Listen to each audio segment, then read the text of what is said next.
तो hello everyone. तो हम लोग अपने जो रिन्यूएबल सेक्टर को हम लोग स्टडी कर रहे थे। हमने काफ़ी सारी कंपनीज ऑलरेडी डिस्कस कर ली है। हमने आइनॉक्स ग्रुप के बारे में पूरा अच्छे से डिस्कशन किया था। काफ़ी सारे मॉड्यूल मैन्युफैक्चरर्स को भी डिस्कस कर लिया है। विंड की भी सारी कंपनीज हमने डिस्कस कर ली है।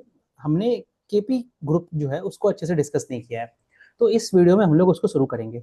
इसमें बेसिकली अभी तीन कंपनीज हैं। एक इनका जो इंजीनियरिंग वाला है, एक इनका एनर्जी वाला सेगमेंट हो गया, और एक जो केबीआई ग्रीन एनर्जी है। ठीक है। इसमें से मैं दो बिजनेस को डिस्कस करूंगा। एक एसएमई वाला है, उसको मैं बाद में कंपोनेंट्स बनाते हैं तो उसको मैं अलग से डिस्कस करूंगा। ठीक है। तो इस वीडियो में मैं पहले केपी एनर्जी को डिस्कस करता हूँ। ठीक है। अब जो केपी एनर्जी है ना, ये जो आपका बिजनेस है पूरा, ये अगर आप देखेंगे ना, दिस इज एक wind wind sort of a player है। विंड वाले सेक्टर में काम करता है ये लोग। ठीक है। तो वहां पे ये एक ईपीसी प्लेयर है। ईपीसी प्लेयर मतलब क्या है? जो प्लांट की पूरी डिजाइनिंग से लेके उसकी जो पूरी कमीशनिंग तक का जो पार्ट होना है, वो पूरा सेगमेंट ये लोग डिजाइन करते हैं। ठीक है। अब ये ईपीसी है, इसका मतलब ये नहीं है कि ये लोग अपने विंड टर्बाइन जनरेटर्स बनाते हैं, जैसे कि आपका आइनॉक्स और आपका सुजलॉन करता है। ठीक है। तो ये ईपीसी वाला इनका आर्म है। अब ये जो ईपीसी है, ये इनका एक major chunk of this business है। ठीक है। केपी एनर्जी के लिए इसमें अभी इनका एक छोटा सा पोर्टफोलियो है, आई थिंक कुछ 3 से 5% के आसपास होगा, जहाँ पे वो लोग अपने आईपीपी सेगमेंट में जा रहे हैं। वहां पे आपका वो दोनों आपका सोलर भी लगाते हैं, और आपका at the same time wind भी लगाते हैं। और जो 1% है, मतलब एक छोटा सा ही सेगमेंट है, वो आपका ओएनएम है। ओएनएम क्या है? जो प्लांट इन्होंने ईपीसी के लिए लगाया, उनका ऑपरेशंस और जो मेंटेनेंस वाला सेगमेंट करना है, वो वाले सेगमेंट को कह रहे हैं। ठीक है। तो हम लोग देखते हैं इस बिजनेस में क्या क्या चीजें चल रही हैं और किस तरह का आउटलुक हमें दिख रहा है। तो हम लोग शुरू करते हैं ना। ये तो इनके पूरे बिजनेस सेगमेंट के बारे में हो गया। तो अगर हम लोग इसमें देखें, तो आप इनका टोटल रेन्यूएबल पोर्टफोलियो देखिए। जब ये लोग अपने टोटल रेन्यूएबल पोर्टफोलियो दिखा रहे हैं, तो यहाँ पे इनका जो ऑर्डर्स एग्जीक्यूट हो गया उसकी भी बात कर रहे हैं ये लोग। ठीक है। मतलब जो कैपेसिटी इंस्टॉल हो गई है, और एट द सेम टाइम यहाँ पे ये लोग उनकी भी बात कर रहे हैं जो प्रोजेक्ट्स इनके इन हैंड है। इन हैंड है मतलब क्या? इनकी ऑर्डर बुक जो है। तो आप क्लियरली देख लीजिए यहाँ पे 1.05 जो इनका गीगावाट इन्होंने ऑलरेडी इंस्टॉल कर लिया है। इसके अलावा जो 2.2 गीगावाट है, वो प्रोजेक्ट्स इन हैंड है, मतलब जो कि इनकी ऑर्डर बुक है। ठीक है। और जैसे कि मैंने बोला, इनका 3 से 5% के आसपास जो रेवेन्यू है, डिपेंडिंग अपॉन कितना उनके आईपीपी से वो एनर्जी सेल हुई है, उसके उसके वाया वो ऐसे रेनी सीजन आ गया, तो उतनी डिमांड थोड़ी सी कम हो जाती है, तो वहां पे उनकी जो सेल है वो कम होगी, तो उसके वेरिएशन से वो 3 से 5% आपका आईपीपी वाला जो सेगमेंट है उससे आता है। इसका जो ये आईपीपी है ना, इसका एक कुछ आई थिंक पहले 30-35 मेगावाट था। और एक जो लास्ट इसका सेगमेंट है, वो क्वार्टर 4 में इन्होंने, क्वार्टर 4 या क्वार्टर 1 इस क्वार्टर में इन्होंने एग्जीक्यूट किया है इसको। तो करंटली इनकी लगभग 50 मेगावाट, मतलब 48.5 कहते हैं उसको, तो वो उनका आईपीपी से आता है। और जो इनके ओ एन एम पोर्टफोलियो है, वो उनका 595 मेगावाट है। ओ एन एम वाला क्या होता है? वो एक हाई मार्जिन बिजनेस होता है। और बेसिकली अगेन जो मतलब कहीं पे आपके विंड वाले प्लांट्स लगे हैं, उसकी साफ सफाई कैसे होनी है, उनका ऑपरेशनल एस्पेक्ट्स देखना है, कोई ब्रेकेज हो गया वहां पर तो उसको ठीक करना है, तो वो सारे पार्ट्स को देखते हैं। अब जैसे कि मैंने बोला कि ये जो पूरा बिजनेस है इनका, ये इनका एक तरह से विंड सेक्टर में है, बट ये पूरा प्योर प्ले विंड नहीं है। बेसिकली ये बैलेंस ऑफ पूरा जो प्लांट होता है उसके उस पे काम करता है। बैलेंस ऑफ प्लांट में क्या आता है? जो आपके मान लीजिए पूरे कंट्रोल पैनल्स लगने हैं, जो पूरे साइट्स वगैरह डेवलपमेंट होगी वो लगेगा, फिर आपके ट्रांसफार्मर्स वगैरह वगैरह लगेंगे, तो वो सारी जो चीज़ होगी उसको बैलेंस ऑफ प्लांट्स कहते हैं। तो इनको अपने प्लांट को लगाने के लिए विंड टर्बाइन जनरेटर्स लगते होंगे, तो वो आप ये जाके सुजलॉन या आइनॉक्स से खरीदते होंगे। तो ये वो वाला चीज़ है। अब ये जो कंपनी है ना, इनका जो बीयूएस वाला सेगमेंट है, ये एक तरह से that is sort of an EPC only. तो ये जो है ना, इनको काफी अच्छा एक्सपीरियंस है, मतलब 10-20 सालों का एक्सपीरियंस है। और जनरली आप कोई भी कंपनी को देखोगे ना, वो जैसे सुजलॉन है, सुजलॉन पूरा विंड में है ना, आइनॉक्स भी विंड में है। फिर जो सोलर वाली कंपनीज हो गई, जैसे स्टर्लिंग एंड विल्सन कंपनी है, जो आई थिंक रिलायंस के साथ कुछ टाई अप है उनका। तो वो पूरी सोलर में आ जाती है। तो ये जो कंपनी है ना, ये पूरा इंटीग्रेटेड प्लेयर की तरह से खुद को प्रोजेक्ट करते हैं। तो वही कहते हैं कि ये हमारे बिजनेस का एक तरह से मोट है, मतलब दिस इज हाउ इनको कॉम्पिटेटिव एडवांटेजेस मिलते हैं पूरे इस बिजनेस सेगमेंट में। तो ये हो गया कुछ इनकी बात, इनके बिजनेस के बारे में।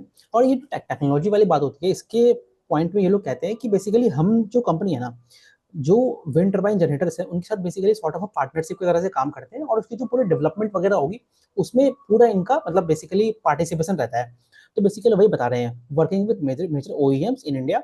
और मेजर ओईएम्स क्या है? अगेन आपका सुजलॉन और आपका आइनॉक्स ही है इंडिया में। तो ये हो गया ब्रीफ डिस्क्रिप्शन इसके बारे में। अब ये जो रिपीट बिजनेस ये लोग कहते हैं, ये क्या है? ये तो मतलब बेसिकली मान लीजिए कोई भी क्लाइंट है इनका, जिनके लिए ये लोग प्रोजेक्ट प्रोजेक्ट लगा रहे हैं। तो अब ये तो विंड वाला जो सेक्टर है, ये तो इतना ईजी नहीं है कि इसमें न्यू प्लेयर्स की इतनी ईजिली एंट्री हो जाए। तो इसीलिए जिन भी क्लाइंट के साथ वर्क करते हैं, अगर कोई आपको अच्छे से एग्जीक्यूट करके देगा, तो सिंस एक कॉन्फिडेंस डेवलप हो जाता है, आपको सामने वाले की कैपेबिलिटीज मालूम चलती है, और फिर आपको उससे नया नया बिजनेस मिलता है ना। तो that is what they are saying. और ऑपरेशनल एफिशिएंसी और पैन इंडिया प्रेजेंस, मतलब जनरली पैन इंडिया प्रेजेंस सभी लोग कहते हैं, तो मोस्टली ये आपका वेस्टर्न साइड में ही होगा, क्योंकि वहीं वहीं पे आपकी पूरी विंड पोटेंशियल की, मतलब वही दो आर द एरिया जहाँ पे विंड की स्पीड ज्यादा होती है, and they are favourable for generation of electricity from wind, है ना। तो उस चीजों के वाया हमें इसको देखना चाहिए। हाँ, तो अगर आप क्वार्टर वन में इनका जो देखेंगे ना रेवेन्यू, एक मैंने ट्रेंड देखा है, जितने भी ये जो विंड या इस तरह की कंपनीज है ना, सबके सबका गाइडेंस आपका 60% वाला ही रहता है। आप आइनॉक्स को देख लीजिए, या फिर आप सोजलॉन को भी देखिए, या फिर इस कंपनी को भी देखिए। तो ये लोग बोथ इनका जो केपी एनर्जी है, और साथ ही साथ जो आपका केपी आई इंजीनियरिंग वाला है, उसमें भी जनरली 60% का ये लोग कहते हैं। ठीक है। अब यहाँ पे मुझे है ना कुछ एक दो बहुत इंटरेस्टिंग पॉइंट आपसे डिस्कस करना है। पहले तो आप इनका ऑपरेशनल मैट्रिक्स देख सकते हैं हम लोग, कि जो इनकम है वो 63% की ग्रोथ हुई है। EBITDA पे भी लगभग उतना ही ग्रोथ मिला है, पैट आपका 40% पे ग्रो हुआ है। तो सबसे पहला पॉइंट तो हमें ये आना चाहिए कि भाई पैट कम क्यों ग्रो हुआ है। आप तो मेरे पुराने वीडियोस को भी देख सकते हैं। आप देखेंगे ना, जितनी भी ये इंफ्रास्ट्रक्चर की कंपनियां होती हैं, इनका जो पैट वाला जो, मतलब ये लोग जनरली कहते हैं कि आपको हमारे बिजनेस को जज करना है, तो आप हमारे EBITDA लेवल्स को देखिए। ठीक है। पैट पे क्यों नहीं बोलते हैं? क्योंकि पैट होता है वो डिपेंड करता है आपकी प्लांट किस टाइम पे लगी है ना। और प्लांट लगाने के लिए आपको मतलब मार्केट से मनी रेज करना पड़ता है, फिर डेप्ट लेना पड़ता है। तो उसी कारण जो फाइनेंस कॉस्ट होता है और जो आपका डेप्रिसिएशन होता है, डिपेंडिंग अपॉन विच प्लांट आपका कब एग्जीक्यूट हुआ है, उसके अकॉर्डिंग जो आपका डेप्रिसिएशन होता है वो बढ़ या घट सकता है ना। तो जैसे अभी अभी आप देखेंगे ना, मैंने बोला वो 48 मेगावाट का जो आईपीपी वाला प्लांट लगा है इनका, वो अभी रिसेंटली लगा है। अब आईपीपी जब आप लगाते हो, तो पूरा का पूरा पैसा आपका है, सिंस आईपीपी मतलब इंडिपेंडेंट पावर प्रोड्यूसर, मतलब मेरा ही प्लांट होगा, मैं ही उससे बिजली बना के मैं ही उसको बेचूंगा, है ना। That is the IPP segment. वहाँ तभी तो उसमें जो मार्जिन होते हैं वो आपके 75-80% के आसपास होते हैं, है ना। और जबकि आपका जो ईपीसी सेगमेंट होता है, वहाँ पे आपके मार्जिन कितने होते हैं? तो that margin is around in the range of आपका 18-20% होता है। क्योंकि बेसिकली आप कोई प्रोडक्ट नहीं बना रहे हो, आप बस माल को सामान को लेके आ रहे हो, सब स्टेशन बना रहे हो, ट्रांसफॉर्मर्स लगा रहे हो। तो इसलिए ईपीसी एक कॉन्ट्रेक्चुअल सॉर्ट ऑफ काम है ना। तो ईपीसी वाला हो गया। ओएनएम में आपका सिंस एक वो एसेट लाइट मॉडल होता है, आपको वहाँ पे ऑपरेशन एंड मेंटेनेंस करना होता है। वो आपका एक जनरली उसमें जो मार्जिन प्रोफाइल होता है ना, जितनी भी आप इंफ्रास्ट्रक्चर कंपनीज को देखेंगे, स्पेशली रिन्यूएबल की बात कर रहा हूँ मैं, उसमें जो आपका मार्जिन प्रोफाइल देखोगे आप, वो 40-45%, 35-45% के बीच में होता है। और जब आप आईपीपीस की बात करते हो ना, तो वहाँ पे जो आपका मार्जिन प्रोफाइल होता है, वो आपका एकदम जंप होकर आपकी 85-90% चला जाता है। इसको आपको अगर और अच्छे से समझना है, आप मेरा एल्पेक्स वाला वीडियो देख सकते हैं। वहाँ वो कंपनी जो है ना, that company is a pure play IPP player. ठीक है। तो वहाँ पे आपको बहुत अच्छे से क्लियर हो जाएगा। अब इसका मतलब ये नहीं है कि आईपीपी बिजनेस में बहुत सारे फायदे ही फायदे हैं। इन बिजनेस, ये जो आईपीपी बिजनेस होता है ना, जहाँ पे आप पूरा खुद से ही प्लांट लगा रहे हो, जब आप खुद से ही प्लांट लगाओगे तो आपको तो बहुत केपेक्स की रिक्वायरमेंट होगी ना, मतलब थाउजेंड्स ऑफ करोड़ की केपेक्स आती है। तो वो जो बिजनेसेस होते हैं, वहाँ पे आपका जो डेप्थ बर्डन होता है वो बहुत ज्यादा बढ़ जाता है ना। तो ये आपको अच्छे से अंडरस्टैंड होगा आपको एल्पेक्स से, है ना। तो but coming back to this particular company, यहाँ पे भी मुझे एक्सप्लेन करना है। तो since what I was explaining कि जो पैट का जो इम्पैक्ट है वो कम हमें क्यों दिख रहा है ना। डेप्रिसिएशन कॉस्ट हो जाएगा आपको, और एट द सेम टाइम आपका फिनांस कॉस्ट आएगा। बट यहाँ पे जो मेजर इम्पैक्ट है, that impact is because of depreciation, है ना। अब यहीं पे आप देखिए, पैट 40% ग्रो किया है, बट कैश प्रॉफिट ज्यादा है। कैश प्रॉफिट ज्यादा कैसे दिख रहा है? एकदम ईजी है समझना। जब मैं पैट में से डेप्रिसिएशन निकाल दूंगा, तो ऑफकोर्स जिस कारण से आपका पैट कम हुआ था, अगर मैं उस कंपोनेंट को हटा दूंगा, तो कैश प्रॉफिट तो मुझे ज्यादा दिखेगा। उसी पैरामीटर में आपको दिख रहा है कि कैश जो है आपका 60% पे ग्रो किया है। That is the only reason, है ना। आई होप कि एक्सप्लेन समझ में आ गया होगा। सो ये डॉलर्स में दिया है, इसको हम लोग छोड़ देते हैं, हम इंडियन से। So let's continue. सो यहाँ पे ये लोग वही दिखा रहे हैं कि कैसे इनका पूरा मतलब ग्रोथ आया है। अब हाँ, तो अगेन आप यहाँ पे देखिए, जो मैं आपको बात क्लियरली कह रहा था, interest cost is again finance cost हो गया, उसमें 93% का ग्रोथ हुआ है। और जो डेप्रिसिएशन कॉस्ट है वो आपके 126% पे ग्रो किया है। सिंस आपका रेवेन्यू जो है वो सेवन, मतलब ये 73 और 63 का क्या है, इसमें कुछ है ना अदर इनकम जो होता है, इनमें कुछ मान लीजिए कुछ इंश्योरेंस वगैरह लिया है, वहां से पैसे आए हैं। तो ये कंपनी कहती है जनरली, आप एक सस्टेनेबल बेसिस पे देखेंगे ना, तो 1 से 1.1 करोड़ के आसपास आसपास इनका अदर इनकम आएगा। ठीक है। तो वो बहुत ही माइनर सा है, तो उसको हम लोग स्किप करते हैं। तो वो अराउंड आपका टॉप लाइन पे 63% का ग्रोथ है और बॉटम लाइन पे 40% का ग्रोथ है। अब आगे जाके मान लीजिए किसी पर्टिकुलर क्वार्टर में अगर इनका डेप्रिसिएशन कॉस्ट कम होता है, तो अगेन आपकी जो बॉटम लाइन है उस पर और अच्छा ऑपरेटिंग लेवरेज मिल सकता है ना। तो that is a point we need to keep in mind. So that is a thing. So अब ये लोग कह रहे हैं पूरा कि भाई जो इनका पूरा ऑर्डर बुक है वो आपका 2 गीगावाट का ऑर्डर बुक है। इस 2 गीगावाट का ऑर्डर बुक है ना, यही इनका इनफ है कि अगले 2 साल तक के लिए जो प्रेजेंट ग्रोथ ग्रोथ मतलब जो जिस पेस पे ग्रो कर रहे हैं ना, उस ग्रोथ रेट पे आगे की ओर ग्रो कर सकते हैं। क्यों ऐसा क्यों होता है? जनरली जो प्रोजेक्ट्स होते हैं ना, इनका जो एग्जीक्यूशन टाइमलाइन ही होता है वो आपके सिंस आपको पूरा प्लांट लगाना पड़ेगा, उसको जाके बैठाना पड़ेगा, कमिश्निंग होगी, टेस्टिंग होगी, कनेक्टिविटी विद द ग्रिड होगी। तो ये सारे जो पॉइंट्स मतलब कनेक्टिविटी विद द ग्रिड मतलब वायर्स लग के आपको ग्रिड में पावर को इवैक्यूएट मतलब बाहर की तरफ भेजना पड़ेगा ना। तो वो सारे पैरामीटर्स हैं। तो उसके कारण इनफ इनका रेवेन्यू विजिबिलिटी है, तो वहाँ पे तो कोई इशू है ही नहीं। Just like any other sector मतलब any other company which I have discussed in this particular sector. Since tailwinds इतने अच्छे हैं तो सभी कंपनी एक कॉमन कंसेंसस में ये पॉइंट बोलती है कि डिमांड साइड तो बहुत ही स्ट्रॉन्ग है ना। और साथ ही साथ ये लोग अपना बता रहे हैं कि रिसोर्स पाइपलाइन के बारे में बोल दिया उन्होंने। और grid reach and site availability, ये साइट क्वालिटी क्या है? ये बेसिकली वो है कि जो एसटीओ मतलब जो आपकी स्टेट वाली जो ट्रांसमिशन यूटिलिटी होती है, जो पूरी स्टेट में प्लानिंग करता है कहाँ कहाँ पे आपके ट्रांसमिशन लाइन्स आएंगे, उसको कहते हैं एसटीओ कहते हैं। सीटीयू क्या होता है जो कि पूरे नेशनल लेवल पे करता है। तो वो वाली बात हो गई। तो ये हो गया। अभी ऑपरेशनल एक्सीलेंस में ये लोग बात कर रहे हैं। ये 24/7 स्काडा क्या होता है? ये दिस इज बेसिकली एक तरह से डेटा जो होता है ना, जैसे आप सोच लीजिए रेलवे रेलवे ट्रैफिक सिस्टम है। तो कहीं से तो हमें मालूम चलता होगा ना कि ट्रेन कितना डिले है, कौन से प्लेटफॉर्म पे पहुंचा है। ट्रैफिक लाइट्स होगी, कोई कंट्रोल रूम होती होगी, है ना। हमारे शहरों में जो ट्रैफिक लाइट्स होते हैं, सारा सिग्नल्स का डेटाबेस आता है। तो वैसे ही स्काडा होता है। स्काडा एक इलेक्ट्रिकल सेगमेंट में जस्ट एक वही वाला काम करता है। जो पूरा कहीं पे इनकी कंट्रोल रूम होती होगी जहाँ से ये लोग पूरा ऑपरेट करते होंगे, पूरे जो भी इनके गुजरात, राजस्थान या फिर महाराष्ट्र, तमिलनाडु वगैरह में प्लांट लगे हैं, उनको देखना तो पड़ता होगा ना। तो वो वाला बात ये लोग कह रहे हैं। तो ये है इनका। हम्म, तो ये लोग यहाँ पे बताना चाह रहे हैं, ये बेसिकली यहाँ पे ये लोग ये बताना चाह रहे हैं कि कैसे कैसे हम लोग साइट की सिलेक्शन करते हैं और रिसोर्स कैपेबिलिटी किस तरह से देखना है। रिसोर्स कैपेबिलिटी देखने का मतलब विंड की स्पीड किस तरह से होगी, किस तरह के लैंड एरियाज है वहाँ पे, है ना, कितनी लैंड अवेलेबिलिटी है। अगर मान लीजिए इनकी जो दूसरी वाले ग्रुप कंपनी है वो सोलर प्लांट लगाता है, तो सोलर किस तरह से कितना इरेडियंस है उसका, वो सारे पैरामीटर को चेक करना बेसिकली ये लोग करते हैं। ये बताना चाह रहे हैं यहाँ पे। सो ये इनका बेसिकली कंट्रोल सेंटर का एग्जांपल दिया इन्होंने कि सेंट्रलाइज पूरा कमांड हब सेंटर है इनका, जहाँ पे वो लोग रियल टाइम में ट्रैकिंग वगैरह करते हैं। तो ये चीज़ अब ये स्लाइड बहुत इंटरेस्टिंग है। इसमें मैं दो चीज़ कहूँगा। पहले तो अच्छी अच्छी बातें कर लेता हूँ। तो बेसिकली ये लोग ये कहना चाह रहे हैं यहाँ पे कि अब ये सोचिए आप, जितने हम समुद्र के पास जाते हैं वहां पे विंड की स्पीड बढ़ती है ना। This is a common thing. तो जो विंड पोटेंशियल आज के डेट में इंडिया के वेस्टर्न जो स्टेट्स हैं आपके गुजरात, महाराष्ट्र, वहां पे होगी। अगर मैं समुद्र में चला जाऊंगा और अगर वहां पे विंड प्लांट्स लगाता हूँ, तो वहां पे विंड की स्पीड ज्यादा आएगी, है ना। विंड की स्पीड ज्यादा आएगी तो जो आपका प्लांट लोड फैक्टर होता है, मतलब बेसिकली क्या, एक विंड प्लांट से मैं कितना इलेक्ट्रिसिटी जनरेट करता हूँ। अगर हवा ज्यादा समय के लिए चल रही है तो मैं ज्यादा देर तक बिजली बना पाऊंगा ना। तो जो हमारे लैंड पे प्लांट लगा है उसका यहाँ पे लोगों ने बोला है कि 30 से 35% रहता है। जब मैं दूर जाऊंगा जमीन से, समुद्र में जाऊंगा, तो वहां पे वो 40 से 45% होता है। कहने का मतलब ये है कि अगर कंपनियां वहां पे प्लांट लगाती है तो उनकी जो इफिशियंसी वाला पैरामीटर होगा वो बढ़ जाएगा। क्लियर है? अब इसका क्या मतलब है कि ये इतना ईजी है लगाना, बट अगेन आप सोचिए कि जब आपको किसी विंड टर्बाइन जनरेटर से ज़्यादा इलेक्ट्रिसिटी प्रोड्यूस करवाना है ना, तो उसके लिए आपको और बड़ी टर्बाइंस लगाने पड़ेंगे। इसको आप रिलेट कीजिए सुजलॉन से और आइनॉक्स से। आप वो दोनों वीडियो देख सकते हैं मेरा। तो वहाँ पे आपको मालूम चलेगा कि दोनों की दोनों कंपनियां कैसे R&D पे काम कर रहा है, कि ताकि हम और बड़े टर्बाइंस बना पाए। और गवर्नमेंट का जिस तरह से सपोर्ट आएगा उसके अकॉर्डिंग वो लोग एग्जीक्यूट करेंगे, है ना। अभी जो उनकी उन दोनों कंपनी की जो टर्बाइन है ना, वो अराउंड 3 साढ़े 3 मेगावाट के आसपास जनरेट करता है ना। तो वो वाला चीज़ है।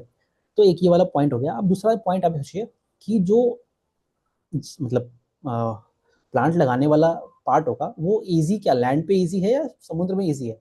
तो again it becomes very challenging to work on an oceanic environment, है ना। तो वो वाला एस्पेक्ट हो गया। तीसरा, अब सोचिए आप जमीन पे जब आप कोई ट्रांसमिशन लाइन बिछाते हैं, आपने तो बना लिया पूरा विंड प्लांट बड़ा सारा, है ना।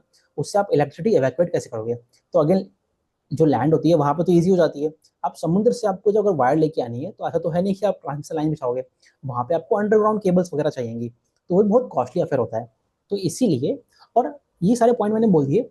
अब फाइनली कोई भी जो प्रोजेक्ट होता है उसकी वायबिलिटी आप कैसे जज करते हो? अल्टीमेटली तो आपको बिजली बेचनी है कंज्यूमर को, है ना?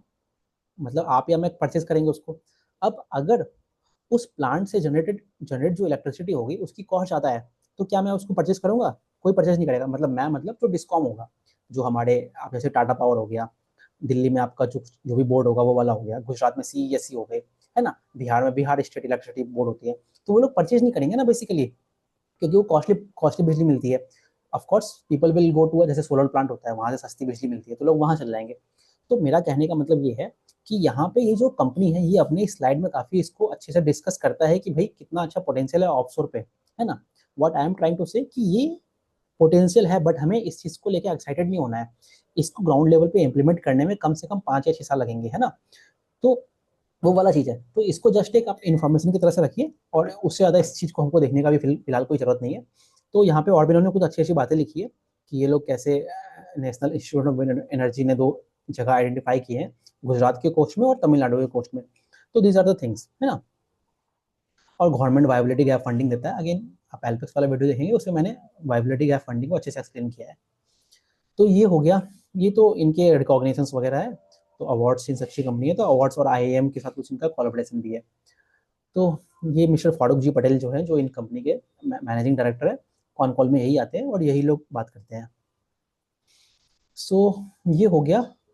अब ये कंपनी बेसिकली अपने मोड के बारे में डिस्कस कर रहा है कि 2010 से इनको एक्सपीरियंस है और this is how they are progressing. हाँ, एक और पॉइंट मैं डिस्कस कर लेता हूँ कि जो ये कंपनी है ना, company on a group level, मतलब केपी एनर्जी की बात नहीं कर रहा हूँ, ओवरऑल जो सेगमेंट है इनका, मतलब जो इनके एक इनका हाइड्रोजन वाला भी सेगमेंट है, ठीक है, और एक इनकी इंजीनियरिंग वाली सेगमेंट है ही, और एक ग्रीन एनर्जी वाला सेगमेंट है, और चौथा जो मैं ये डिस्कस कर रहा हूँ अभी आपकी केपी एनर्जी की। तो इस पूरे जो ग्रुप लेवल पे ये लोग 10 गीगावाट का पोर्टफोलियो टारगेट कर रहे हैं FY30 तक, है ना। इंडिविजुअली कंपनी कंपनी अपना मतलब अलग से कहती नहीं है, इंडिविजुअली आपको देखना है। तो हर कंपनी का जो आपका जो ऑर्डर बुक है ना, उसके अकॉर्डिंग आप जज कीजिए इसको, है ना। तो वो बात हो गई। अब ये जो इनका जो बिजनेस मॉडल है, जो जो इनके बेसिकली प्रोडक्ट्स वगैरह हैं उसके बारे में डिस्कस करते हैं। जैसे कि मैंने स्टार्टिंग में ही कहा था आपको कि ये जो कंपनी है, आप इसको बेसिकली एक ईपीसी कंपनी की तरह ही ट्रीट कीजिए, है ना। क्योंकि इनका जो 90% ऑफ द रेवेन्यू होता है वो इनका ईपीसी से ही आता है। सो अगेन इट्स प्रूडेंट कि हम इसको एक ईपीसी कंपनी के रूप में देखें, है ना। और अगेन जब आप ईपीसी के रूप में देखते हैं उसको, तो हमें क्लियर होना चाहिए कि मार्जिन प्रोफाइल क्या है उसका। वो जनरली आपके 20% से ऊपर नहीं जाएगा ईपीसी में, है ना।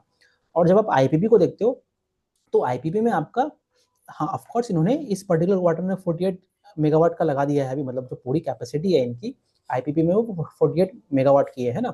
तो यहाँ पे ये लोग लिखते भी हैं, जिसमें से 37 जो है आपका विंड है, क्योंकि विंड विंड की ये डोमिनेंट प्लेयर है। और जो इनका बाकी जो है 11.5 मेगावाट का, वो आपका डीसी सोलर पावर के अकॉर्डिंग है।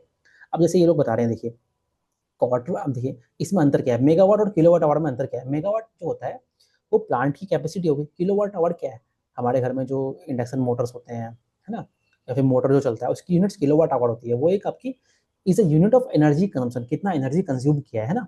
तो वो चीज़ है। अब जैसे आप, अगेन आपको एल्पेक्स से इजी रहेगा समझने में, वो आप वीडियो बहुत अच्छी वीडियो है, आप उसको देख सकते हैं, उसमें अच्छे से एक्सप्लेन किया हुआ है। तो मैं ये कहना चाहता हूँ कि जब क्वार्टर वन में अगर आप इनका देखेंगे ना, जो टोटल किलोवाट आवर जनरेट हुआ था वो ईयर ऑन ईयर कितना ज़्यादा बढ़ गया है। वो ऐसा बढ़ा क्यों है? क्योंकि यहाँ पे जो इनका पूरा आईपीपी का सेगमेंट था वो कम था, और अभी इनका ये 48 मेगावाट हो गया है। तो सिंस वो जंप हुआ है, तो उसके अकॉर्डिंग जो इलेक्ट्रिसिटी जनरेशन हुआ होगा वो भी बढ़ गया होगा, है ना। और अच्छा, अभी यहीं पे मैं ओएनएम के बारे में भी डिस्कस करता हूँ। जैसे कि मैंने बोला कि इनका ओएनएम वाला जो सेगमेंट है अभी 1% ऑफ रेवेन्यू कंट्रीब्यूट करता है ना। 90 से 95% ईपीसी से आ गया, 3 से 5% आपका आईपीपी से आया, लगभग 98-99% हो गया। और बचा हुआ जो 1% है वो आपको ओएनएम से आया। ओएनएम भी एक डिसेंट, मतलब हाई मार्जिन ही सेगमेंट है, लगभग 40% के आसपास आ जाता है। जितनी भी आप कंपनीज देखोगे ना इंफ्रास्ट्रक्चर वाली इस रिन्यूएबल सेक्टर में, तो सबके आपके मार्जिन उसी रेंज में रहते हैं। अब आप ये सोचिए कि इस कंपनी का ओएनएम इतना कम क्यों है, 1% क्यों है? बहुत ही सिंपल है। जब मैं कोई प्लांट लगाता हूँ किसी कंपनी के लिए, अपना ईपीसी का प्लांट लगाया मैंने, तो मैं तो कुछ गारंटी दूंगा ना उनको। तो जनरली इनकी जो कॉन्ट्रैक्ट होते हैं उसमें रहता है कि भाई 1 या 2 साल के लिए हम आपको अपना जो ओएनएम है वो मैं आपको फ्री दूंगा, है ना। तो अभी तक जो इनके प्लांट्स लगे हैं, क्योंकि जनरली तो कंपनियां अभी तो रिसेंटली कुछ सालों में ही मतलब ग्रो किया है ना, सारी कंपनी जो पूरा सेक्टर है। तो कई सारे सेक्टर, मतलब कई सारी कंपनी के साथ यही हो रहा है कि उनका जो O&M पोर्टफोलियो है ना वो धीरे धीरे आगे बढ़ेगा। आप आइनॉक्स वाले कंपनी में भी देख सकते हैं, उनका भी अभी जो O&M वाला है वहाँ पे वो लोग किस तरह से टारगेट कर रहे हैं। तो मैं ये कहना चाहता हूँ कि जैसे जैसे कंपनी आगे बढ़ेगी है ना, जैसे जैसे टाइम बीतेगा तो O&M का जो पोर्टफोलियो है वहाँ से भी वो कंट्रीब्यूशन आना स्टार्ट हो जाएगा, है ना। तो that is a point which I wanted to say. और इसीलिए अभी इनका O&M कम है, क्योंकि जो भी प्लांट इन्होंने लगाए हैं वो तो अभी बेसिकली वारंटी पीरियड में है सॉर्ट ऑफ, तो उस तरह से आप समझ सकते हैं उसको इन सिंपल टर्म्स। तो ये बता रहे हैं कि पूरा ईपीसी में क्या क्या चीज़ें आती है। ऑफ कोर्स आपको साइट आइडेंटिफाई करना पड़ेगा, आपसे पहला स्टेप है। साइट की प्रिपरेशन होगी, मतलब उसकी जो पूरी ROW इश्यूज होते हैं। ROW क्या होता है? राइट ऑफ वर्क होता है बेसिकली। आप मान लीजिए कि कोई आपकी एग्रीकल्चर लैंड के ऊपर से जा रहा है, रोड के ऊपर से जाना है, तो वो इश्यूज को कैसे रिजॉल्व करेंगे, है ना। कंपनसेशन देना पड़ता है आपको फार्मर्स वगैरह को, तो वो सारे इश्यूज वहाँ पे आ जाते हैं। फिर अभी construction erection, that is easy to understand, नाम से क्लियर हो रहा है। पावर इवैक्यूएशन इंफ्रास्ट्रक्चर चाहिए। जो मैंने STO और CTO की बात की थी, उससे आपको परमिशन भी तो लेनी पड़ेगी, है ना। तो वो सारे हैं, तो अगेन वही वो परमिशन वगैरह के बारे में बात कर रहे हैं लोग। और फाइनली ऑपरेशन एंड मेंटेनेंस। अभी जो एक और पॉइंट है O&M में, जो ये लोग जो O&M करते हैं ना, बेसिकली इनकी एक सब्सिडरी कंपनी है, उसके वाया कराते हैं ये लोग, है ना। वो भी कुछ नाम है इनका, KP एनर्जी करके कुछ नाम है उसका। तो ये हो गया। तो this is a slide for the market slide, this I am skipping. So this is what their whole group is.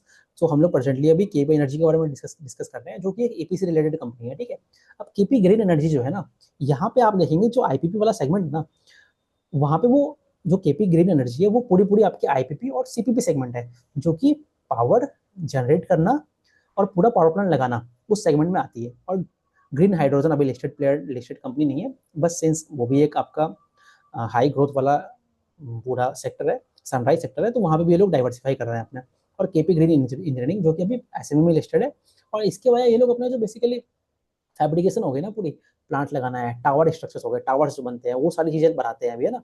तो उसके बारे में मैं अलग से एक वीडियो बनाऊंगा बाद में। तो ये सारा हो गया। तो ये तो अपने हिस्ट्री के बारे में बता रहे हैं ये लोग। अब फाइनली मैं इसके कुछ कुछ पॉइंट्स जो मुझे डिस्कस करना है, एक इंपॉर्टेंट पॉइंट मुझे डिस्कस करना है आपको, वो मैं दिखा देता हूँ। अब आप इस स्लाइड पे आइए। अगर आप इनका एबिटा मार्जिन निकालोगे, है ना, तो कितना आता है। मैं Q1 के लिए निकालता हूँ, लगभग 50/219 कितना हो गया, लगभग कितना आता है ये। तो देखिए हम लोग निकालते हैं 50/219, तो ये आया लगभग लगभग 22%, है ना। तो मैं बेसिकली मैं ये बताना चाह रहा हूँ, इनका जो एबिटा मार्जिन से 22% है।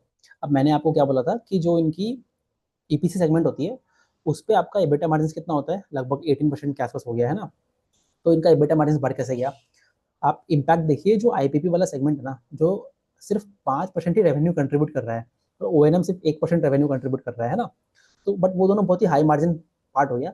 तो वो इनके मार्जिन को, है ना, आप इसको सिंपली कैलकुलेट भी कर सकते हो एक्जैक्टली। आप 221 करोड़ को लीजिए, उसको आप 90% में डिवाइड कीजिए, आपको उससे EPC का सेगमेंट मिल जाएगा। फिर आप 5% आपका IPP वाला सेगमेंट लीजिए, उसके लगभग 75% या 80% EBITDA मार्जिन पे लीजिए।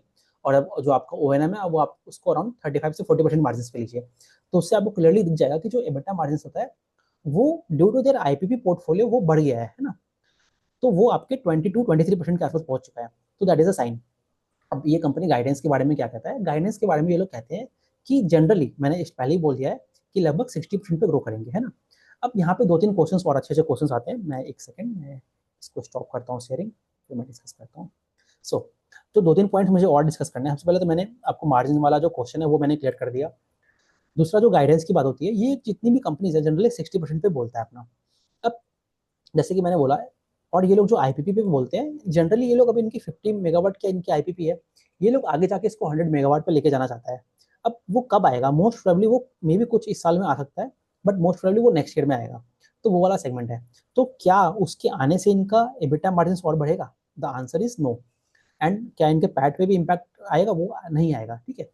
क्यों नहीं आएगा? क्योंकि एट द सेम टाइम इनका डेप्रिसिएशन वगैरह भी आ जाएंगे ना। तो ये लोग कहते हैं कि जो मार्जिन प्रोफाइल है उसको हम इसी के आसपास मेंटेन रखेंगे। अब वन मोर इंटरेस्टिंग क्वेश्चन, मतलब इसी वीडियो में डिस्कस कर लेता हूँ। अब आप सोचिए, जब आप केपी ग्रीन एनर्जी को देखोगे ना, उनके जो मार्जिन प्रोफाइल होता है वो ज़्यादा है ना। और इस कंपनी का मार्जिन प्रोफाइल कम है। ऐसा क्यों है? क्योंकि वो जो कंपनी है वो पूरा IPP और CPP बेस्ड कंपनी है। तो वहाँ पे जो मार्जिन प्रोफाइल है वो 33 से 35% के आसपास आता है। इस कंपनी का जो मार्जिन प्रोफाइल है अभी हमने जस्ट कैलकुलेट किया, वो अराउंड आपका 22 से 25% के बीच में आता है ना, क्योंकि इनका एक जो लार्ज चंक ऑफ पोर्टफोलियो है वो आपका ईपीसी से आता है। तो this is the thing, this is how we have to track the business, इसको देखना है। और अगर आप रिस्क के बारे में देखोगे ना, इस कंपनी का रिस्क, तो रिस्क क्या क्या हो सकता है, आपको लैंड की अवेलेबिलिटी होनी चाहिए, है ना। दूसरा, और आपका जो मतलब बेसिकली द रिस्क जो है इस इन कंपनीज के लिए, वो पूरा का पूरा आपका एग्जीक्यूशन रिस्क ही है, क्योंकि जो डिमांड साइड है वहां पे तो कोई इशू नहीं है, एग्जीक्यूशन रिस्क हो सकता है आपका। दूसरा चीज आपका जो इसमें रिस्क वाला एस्पेक्ट होगा, वो गवर्नमेंट की अगर पॉलिसीज चेंज हो गई, तो वो तो हमसे बड़ा रिस्क है इन बिजनेसेस के लिए, है ना। डिमांड साइड में कोई इशू नहीं है। अब अगर आप इनका फॉरवर्ड पी कैलकुलेट करोगे ना, तो अभी तो मार्केट ने सभी कंपनीज को बहुत सारा पनिश कर रखा है, क्योंकि बहुत सारे अनसर्टेनिटीज है मार्केट में, है ना। अब अगर आप इनकी इसी रेवेन्यू को लेते हो और पैट और इसी पे निकालेंगे ना हम लोग इनके मार्जिन, तो इन सभी कंपनीज का मतलब मोर और लेस, खास करके केपी वाले जो ग्रुप की तीनों कंपनीज है, उनका 17 से 25% के बीच में पी आता है ना, जो कि रिलेटिवली ठीक ठाक ही रेट पे हमें दिख रहा है। तो कंपनी अच्छी है, बट अगेन हमें, जब आप इस सेक्टर को पूरा देखते हो ना, तो इनमें से किस कंपनी को चूज करना वो एक पर्सनल क्वेश्चन बन जाता है ना, क्योंकि सभी एक जैसा ही काम कर रही है, और सभी की जो रेवेन्यू विजिबिलिटी है या फिर टॉप लाइन और बॉटम लाइन का है, वो सब भी उसी के तरह से दिखता है। तो यहाँ पे एक छोटी कंपनी को उस पेस पे या उससे बेटर एग्जीक्यूट करना होता है, तभी तो मार्केट में जो फ्रेश मनी है वो उसके तरफ आने की ट्राई करेगा। तो ये सारी बातों के साथ हम लोग इस वीडियो को कंक्लूड करते हैं। सो केपी ग्रीन एनर्जी वाले जो है उसके बारे में मैं डिस्कस करूंगा तुरंत, है ना। Okay, thank you very much.